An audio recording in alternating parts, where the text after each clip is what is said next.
Hello and welcome to Clifton Rugby Club, the training base for Bristol Rugby, and welcome to the first of the collaborations this season between Sam FM and Bristol Rugby TV. I'm Downsy. They said to me, come to the training base, have an access all areas pass and see what you can find out about the squad and the staff this season. So I said, all right then, let's go and have a look, come on.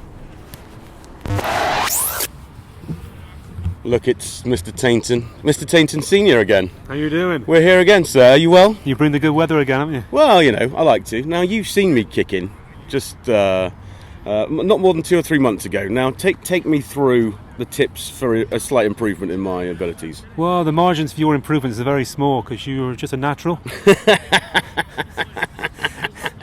I thought your weight transfer and your body position was superb, and I think if we can get footage of that again, we can probably show it to some of the players. Oh, goodness me.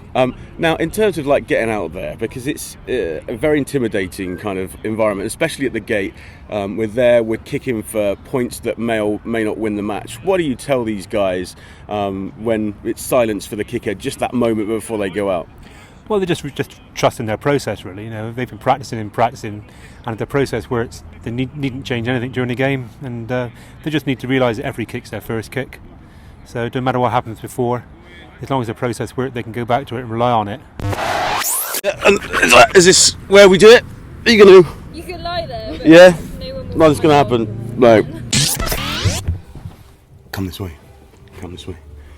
Now, the lady that holds all of this together, and there's the mum to the team, is this lady here. Tell us your name and what you do here, please. My name is Leslie Duvenage. I'm the HR manager, and I do all the administration and visas for all the new players, and I also do the payroll. Okay. So where do you get the moniker of mum from then? Do you are you the mothering type?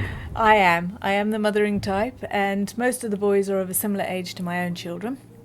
And but I think the main thing is when they come in and they're far away from home and they need the odd little bits of things doing that probably isn't strictly part of the job, I do it, and it helps to keep the wheels turning. Good man. Right, what are we doing then? So you want me to have a go on this? Yeah, this one, have a go. Yeah, what's that? Put that on this shit. Don't film this bit. I'll just do this bit on my own. Right, come this way. Hampo, we've just seen some kicking here. You didn't get it over the post that time. Unlucky. No, we're practicing for our wingers to chase here. Letting our fullbacks and wingers practice their high balls. Just practicing our box kicks, yeah. Okay, so for people that have no idea about how any of this works, which a lot of people won't, things like wind, things like condition of pitch, all affect kicking, don't they? Take us through that. Oh yeah, at the moment we've got a bit of a wind behind us, so we're having to aim a bit further left, bringing it round, because if we kick it straight out, then it'll be a line up back here to the other team. So yeah, we're just there's not a big wind, there's a little bit we just have to cater for here. In terms of strategy as well, when you've got that ball in your hands and whether it's on we go or whether it's put a kick in, there's a lot of brain work that goes on too, isn't there? Yeah, that kind of has to be subconscious. If you're thinking about that, then it's going to be too slow. So it's what you see in the open game, and then you just have to react as quickly as you can. How do Bristol Rugby relax? What's the crack? Who hangs out with who? Who are the little cliques? Who are the people to watch out for on a night out? Well, most of the boys seem to stay away from Ellis Gen as much as possible. That's about the 6th time Gen has been mentioned in this video. Going in the gym, come on. Come this way. It's really noisy, but I'll speak louder. Come this way, come this way. Johnny, we're just going to interrupt you. Look, you're on telly. Hey! We're in the gym here. It's really noisy. Tell us a bit about what you do. I'm one of the S&C coaches working with the academy and the senior boys. Okay, so what does an average day at training mean for you? What do you have to do? Most of the time spent in the gym, unfortunately, and I'm stuck with the injured players a lot of the time, so I don't see the sunlight for most of the year. But it's nice at the moment to get out and actually see some rugby and see a bit of sun. Okay, so for those of you that haven't seen the gym, this is the gym that the boys train in. So Johnny, take us through some of the areas that we can see here. So this is the main lifting platform. We've got a couple of freestanding racks. Just boys can get in and out nice and quick. We've got a nice track as well running through the middle, which means that we can do some plyo, speed work, and then the main area is over by the dumbbells as well. Okay. I've seen a lot of new stash lying around. If anybody listens to the podcast, you know that stash is kind of Stash is kind of what you do. Yeah, it's important to me. Yeah. So some new stuff. What have you got upstairs for me? Anything for me upstairs? Oh, I've got a few bits. I'm sure we can have a look. Right, we let's can do have that. a look. We'll go. Sack the filming off, we'll go for the stack.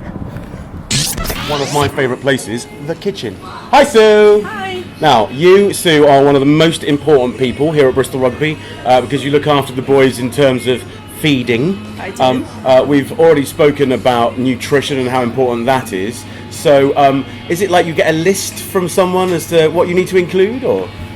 John Williams, who's a nutritionist, he gives me menus to follow, but I can adapt them to the way I want to do it. Yeah.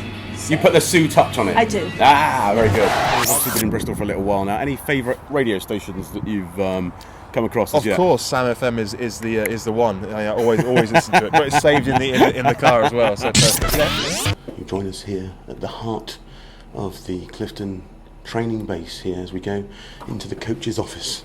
Walk this way. If this was the bill, by the way, there'd be police officers coming the other way to open the doors. That's how they managed it here at Bristol Rugby TV. We have to do it all ourselves.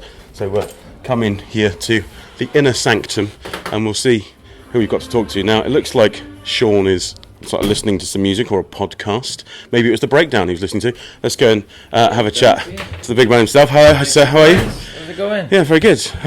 Now, we're here in your inner sanctum, your office. You've been out with the boys already this morning. What have you put them through so far today? Well, quite relaxing today from my point of view in terms of the teams, because we've got a bit of a competitive game tomorrow morning and we've picked two teams. So we've let the leaders in each team run this morning's session. So they've had 3 days in a row this week, Monday, Tuesday, Wednesday, which means they're pretty tired. We wouldn't normally do that in season. It's because it's still the end of pre-season. Thursday off. Today would need to be light. So they've had a weight session and then almost like two captains runs ready for tomorrow, which will be full-on contact. So it's just how we manage the week, really. These boys obviously don't get to do that very often. So are we going to see some aggression coming out? Is some testosterone going to be chucked around in this game? Well, with only one pre-season game, then yeah, they're still ready to unleash themselves. And when you go against each other, there's always a worry from a coaching point of view that we pick up some injuries. But it's good for the competition of the squad. There's some boys in there with a point to prove, and some boys who, really want to desperately play in that first game against Bedford. So, it makes for interesting watching for the coaching staff, albeit throw our fingertips so we don't pick up any injuries. Well, that's part one of our behind the scenes almost over. The final port of call is the changing rooms, where we'll go and see who's in there. Don't forget, of course, part two coming. Make sure you subscribe to Bristol Rugby TV on YouTube and stand by. We might even get the gaffer on the next one. But let's go and see who's in the changing rooms. In we go to the heartland of where all the boys are. Whoa! Hey! Hold on a sec. This is whoa. What's going on? Can't come down, Dave. Oh my God! Right, thank you. Hold on. See you next time.